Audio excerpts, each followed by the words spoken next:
السلام عليكم، تحية طيبة للجميع. مرحبا بكم في الفيديو ديال اليوم. واخيرا بعد الاجتماع ديال مجلس الوزراء اللي كان البارح 21/11/2022 كان الاجتماع حول مشروع القانون اللي فيه مجموعة من الاشياء، من بينها تعديل ريديسو تشيتادينانسا، زيادة في شكل الأطفال، زيادة في التقاعد، زيادة للعمال والموظفون، وعندنا حتى كارتا اكويستي جديده كتسمى كارتا ريسبارميو او كارتا سبيزا. غادي نتعرفوا على جميع هاد المواضيع بالتفصيل في هاد الفيديو.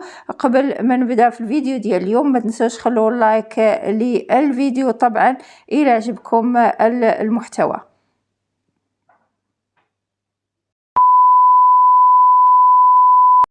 ونبداو طبعا بالريديتو دي تشيتادينانسا. كنعرفوا ان هذه المساعده كاينه شحال من عام هذه، فاليوم جورجيا ميلوني بغات تغير في هذا المساعده.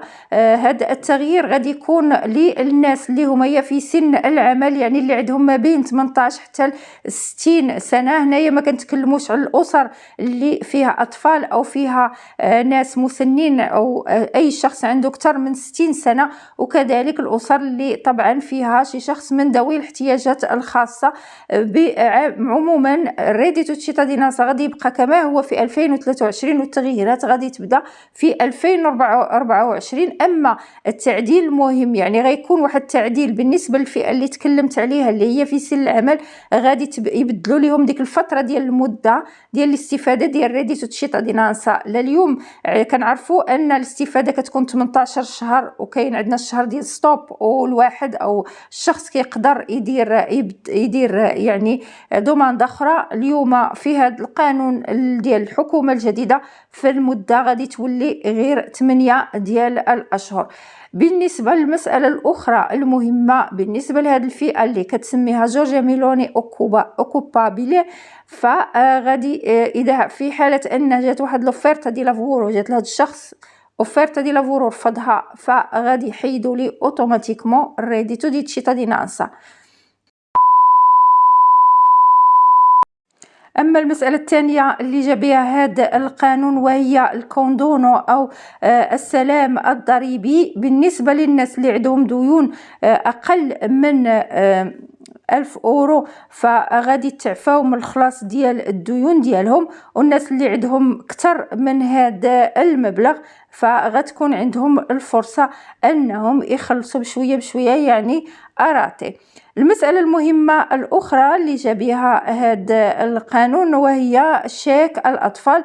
فبالنسبه لشيك الاطفال كنا تكلمنا وقلنا بان وزيره الاسره كانت صرحت بان غتكون واحد الزياده بالنسبه للاسر اللي عندهم تقريبا اكثر من 3 اطفال وما فوق. اما وهذه الزياده في شكل الاطفال ما غتكونش غير للاسر اللي فيها 3 اطفال وما فوق، ولكن غادي تزاد في شكل الاطفال حتى الناس اللي عندهم طفل او 2 ديال الاطفال. الزياده غادي تكون من 175 اورو غادي يوصلوها ل 195 اورو، يعني 20 اورو زايده. عاد غيكونوا لي ماجوراسيون اللي كنعرفوا اللي كيستافدوا منها العائلات اللي فيها الاب والام اللي كيشتغلوا او فيها في سن أقل من 21 سنة.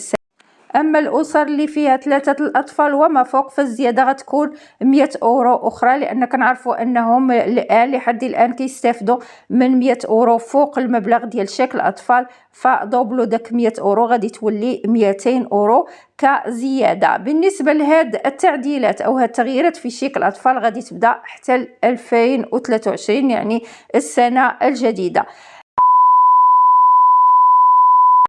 اما بالنسبه للمساله ديال الزياده في لا بوستا باغا لي ديبيندنت يعني العمال، فهاد الزياده غتكون واحد لو سكونتو على الضرائب اللي كيخلص اي واحد كل شهر. هاد لو سكونتو غيكون مختلف على حسب الريديتو. الناس اللي عندهم ما بين 20 حتى ل 35 الف اورو غادي يكون لو سكونتو ب2% على الضرائب اللي كيخلص، والناس اللي عندهم اقل من 20 الف اورو ف والسكونتو غيكون 3%. فهذا القانون أو هذا يعني الانيشيتيفا دارتها جورجيا ميلوني أو الحكومة الجديدة باش يساعدوا الناس اللي عندهم الريديتو قليل يعني هابط هنايا. هذاك الشيء علاش الناس اللي عندهم 20,000 أو أقل من 20,000 غادي يستافدوا أكثر من الناس اللي عندهم ما بين 20 و 35,000 أورو. بالنسبة للمسألة ديال الزيادة غادي تكون حتى للناس اللي كيستافدوا من التقاعد، غتبدا الزيادة من 45 أورو الشهر حتى 100 أورو على حسب الدخل. قد ما كان الدخل قليل قد ما كانت داك المبلغ أو الزيادة قليلة، فكنعرفوا كتكون الزيادة واحد نسبة مئوية على المبلغ اللي كيشد الواحد شهريا. يعني نفس المسألة بالنسبة للعمال.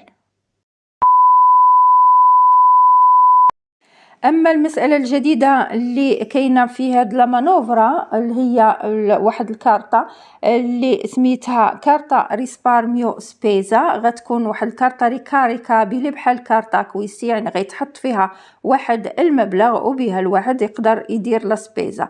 فالحكومه اختارت هذا النوع من الكارطه ريكابيلي عوض لانها تحيد ليفا على الخبز والباستا وعلى الحليب اللي كانوا كيتكلموا عليها قبل من الاجتماع ديال امبارح. بالنسبه لهاد الكارطه غتكون تعطيها الكوموني، يعني غتكون باختصاص كوموني ماشي بحال كارطه كويستي اللي كتعطيها ليمبس. بالنسبه للتفاصيل والشروط باقي ما تكلموش عليها. اللي صرحت به جورجيا ميلوني وانه غادي تناقش هذه المساله في البرلمان. وهذا هو الفيديو ديال اليوم والمواضيع ديالهم. اللي عجبكم مواضيع ما تنسوش خلوا لايك، والناس اللي كيشوفوا القناه لاول مره نتمنى انكم تسجلوا في القناه وتفعلوا الجرس باش توصلوا بالفيديوهات القادمه. وتحيه طيبه والى اللقاء.